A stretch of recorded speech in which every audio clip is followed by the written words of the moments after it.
três paradigmas bíblicos ligados à vocação. Primeiro, lucro e sustento não são pecado. Ambos estão ligados à dignidade humana. Obviamente, o sacerdócio praticado pelos padres católicos tem inúmeras virtudes. Todavia, acabou produzindo algumas distorções que acarretaram sérios prejuízos. Os votos de pobreza, castidade e obediência impostos sobre os líderes eclesiásticos acabaram estabelecendo as exceções bíblicas como regras, padrões desequilibrados que redundaram. Primeiro, numa prática religiosa celibatária, que acabou se transformando em uma porta para a infiltração da imoralidade sexual na igreja. Segundo, um incentivo à pobreza como padrão de humildade. Terceiro, com o voto de castidade, pobreza e obediência, quem mais enriqueceu foi a igreja. Os sacerdotes não tinham família e a igreja não tinha que se preocupar com herança. Quarto, uma cultura cristã de elitização espiritual. E quinto, um distanciamento entre o clero e o povo. O conceito católico de sacerdócio acabou reforçando essa dicotomia pagã entre sagrado e secular. Como Lutero era um monge que nunca intencionou deixar de ser católico, muito dessa mentalidade acabou sendo herdada pelo movimento protestante que o sucedeu. Na ordem divina da criação, o trabalho veio antes da família.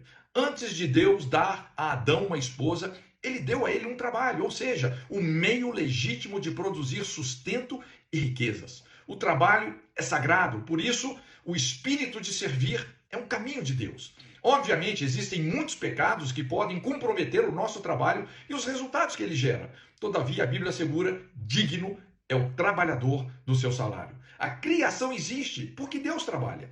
Paulo adverte as igrejas devem ser considerados merecedores de dobrados honorários os presbíteros que presidem bem, com especialidade os que se afadigam na palavra e no ensino. Pois a Escritura declara: não amordaces o boi quando pisa o trigo.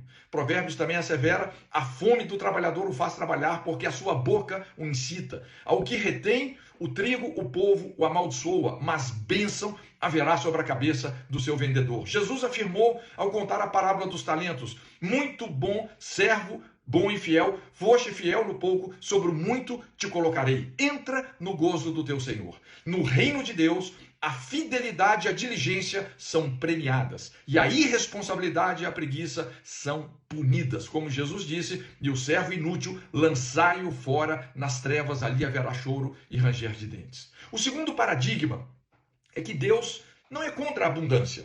A Bíblia tem ensinamentos que ativam no indivíduo atitudes causadoras de riqueza.